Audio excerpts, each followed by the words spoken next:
the injuries from the game. Marcel Harris had a right thumb fracture somewhere in the game. Not sure where. He's going to have surgery tomorrow. Good to go after the bye week, but we'll have more details after the surgery. And then Trey Lance ended up having a left knee sprain. We'll reevaluate him at the end of the week to determine his status for next week. Really won't know whether he's got a chance for Cindy till next week, but got a chance, but possibly 1 to 2 weeks. We'll have to wait and see. How do you know when that injury occurred? I do not know, and neither does he. He said he didn't remember doing it any time and didn't feel it till he said he was in bed last night.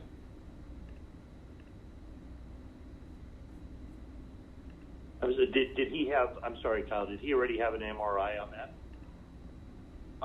Yes, he did. And so it's obviously ruled out that it's a long-term injury. Yeah, it's not a long-term injury, but they did say they won't be able to know till he'll have to stay here on the bye week, get treatment and everything. So we should have a good idea by the end of next week whether he's got a chance for Indy or not. If he doesn't, they told me it should be like a 1 to 2 week thing, but possibly just 1.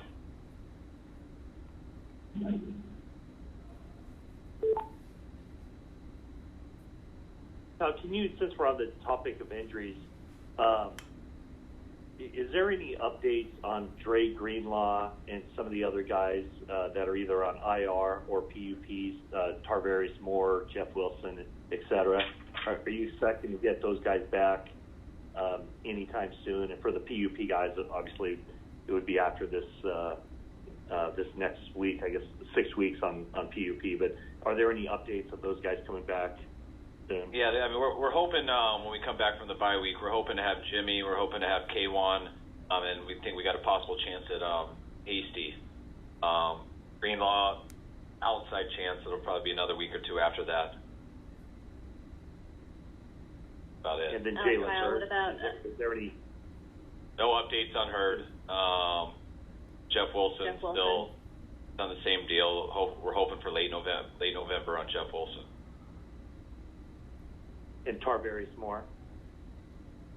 I don't have an update on Tarvarius right now. Okay, thank you. Kyle, why are you confident this team can make the playoffs? I mean, I didn't say that. Trying to look at each game right now. We've lost 3 tough games in a row, 3 games I think we could have won. We can clean things up and play a little bit better. So I'm not thinking about that right now. I'm thinking about trying to beat Indy as soon as we come back from our bye week. what were your biggest coaching notes for Trey Lance after his first start? I was proud of him. I thought, he went into a tough environment versus a real good team. I thought he did a lot of real good things. Threw a bad pick on that first drive, but I thought he bounced back well. I thought he was aggressive in what he saw. When he saw a right, he let it rip. When he didn't think something was there, he ran aggressively. I thought he did a real good job through it all and handled the noise pretty well. And I thought it was a good first experience for him. Kyle, were there design runs versus off schedule? Were you fine with the ratio there? Was it what you had thought? We asked you last night, but you kind of wanted to take a look at the film. Yeah, no, I was totally good with it. I mean, design runs, we did a few of them, not too many of the design runs where it's just him going. I mean, most of those are options on it that you do it versus a certain look.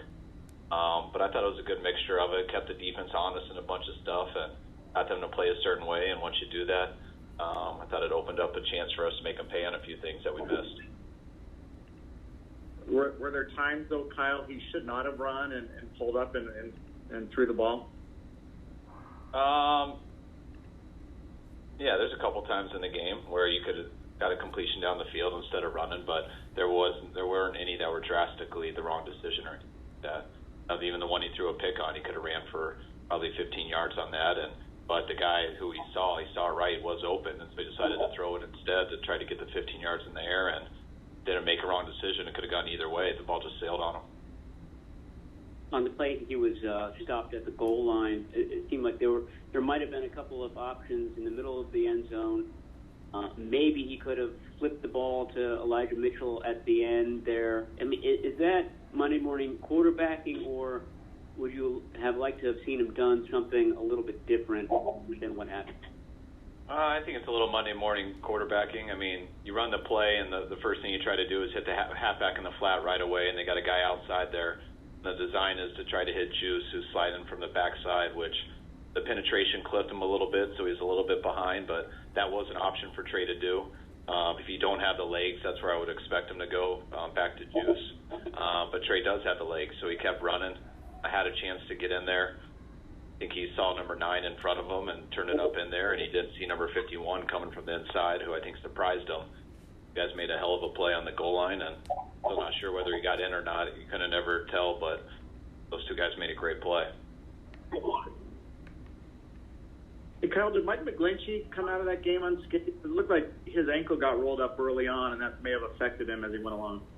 Yeah, there was a scary moment. Trey scrambled on one, ended up rolling up on his legs a little bit. But I think it was similar to George last week. I mean, it looked worse. I think scared him and everyone else, but he ended up coming out fine. Got no reports on him.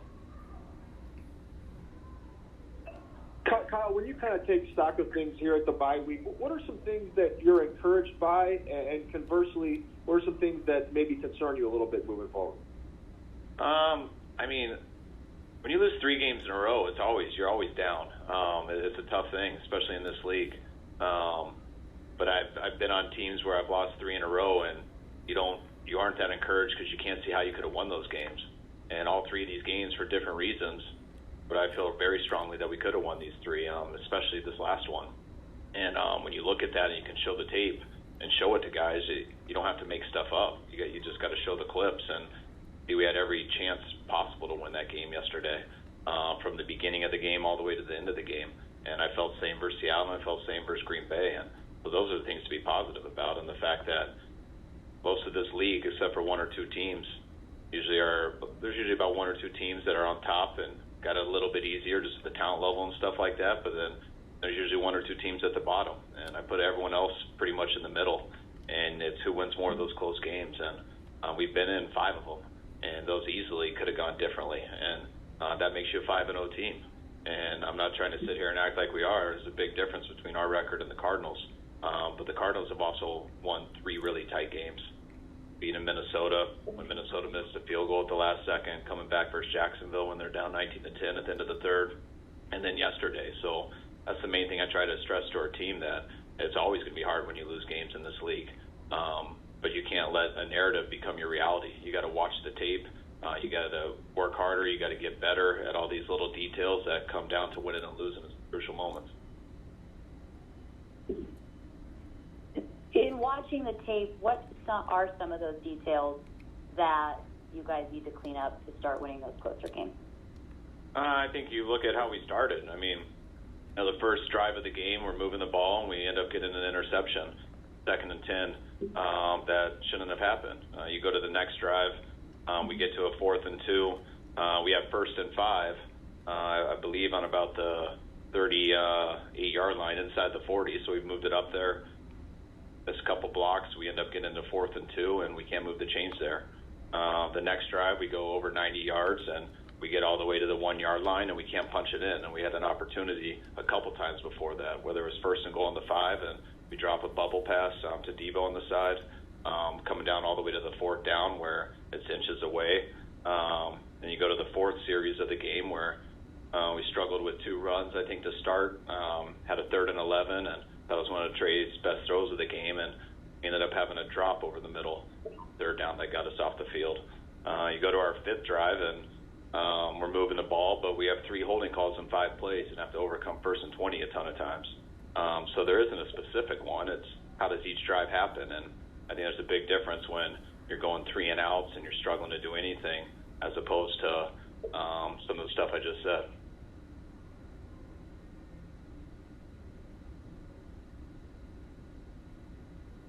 Kyle, after looking at last night's film, also with going forward on 5 different 4th downs, are there any that you maybe would have preferred to punt it instead at this point, or any different thoughts about those? Yeah, I mean, when you look back at it and you're 1 of 5 on 4th down, that's something that's like, damn, obviously I shouldn't have if we only got 1 out of 5. But every single one of those, I was confident in the decision, whether it was a long field goal or whether it was a punt. But depending on where we were, whether it was at midfield, I think we're always across midfield, and there were long field goals when we were in field goal range, as opposed to some manageable fourth downs. Felt great about the decisions, just didn't get the right results. You got to live with those results, which 1 of 5, definitely. Yeah, I'd love to change my mind if I knew we weren't going to get any of them but one. But I thought all 5 of the situations were stuff that I would do it exactly the same way over. 2 more, please. Kyle, the defense started under Robert Saleh, and it changed a bit under Joe Woods once he came in. You guys evolved a little bit on the back end, and now D'Amico Ryan seems to put his fingerprints on it. What have you seen from him through 5 games? I think D'Amico's doing a hell of a job. I mean, we've started out with a scheme here that started out, with the playbook very similar to Seattle's. And it's evolved each year. It's evolved with players. It's evolved with coaches. It evolves with injuries. But I think D'Amico's done a hell of a job each week. Each week's been a different challenge. He's got our players ready to play. And, I thought they did a hell of a job yesterday, especially giving us a chance to win that game. Kyle, just big picture, in terms of the way Trey Lance played, I know you had said over the last few weeks that Jimmy had given you a better chance to win, but is what he did yesterday, did any of that change your feeling, big picture, on his ability to help you guys win games? It doesn't change my opinion, big picture. I mean, Trey definitely has the ability to help us win games. I thought he was a big part of why we had a chance to win that game yesterday. I just wish we could have played better around him, too. Not that he was perfect by any means, but he gave us a very good chance to win that game, and I know he will give us a chance to win a lot going forward. But it's more of a decision than just which player do you want to go with. I mean, there's a whole team here. There's a lot more that goes into it, and in these 3 losses that we've had in a row, the answer, good or bad, is not just the quarterback. Got to play better all around. You mentioned Trey having to stick around during the bye week to rehab. Will Jimmy be doing the same with his calf? And given those 2 injuries, are you worried about having to protect Nate Sudfeld more? I mean, does he revert back to the practice squad, and would you elevate him to the active roster? We haven't decided that yet. No, I was messing with Trey there and Jimmy, that now Jimmy's got some company, so they'll be here, both of them, the whole week, so they have the best chance to be ready for Monday when we all get back. But no, I'm pumped to have Nate here. He was ready to go yesterday, and if his numbers called versus Indy, he's been ready to go every week.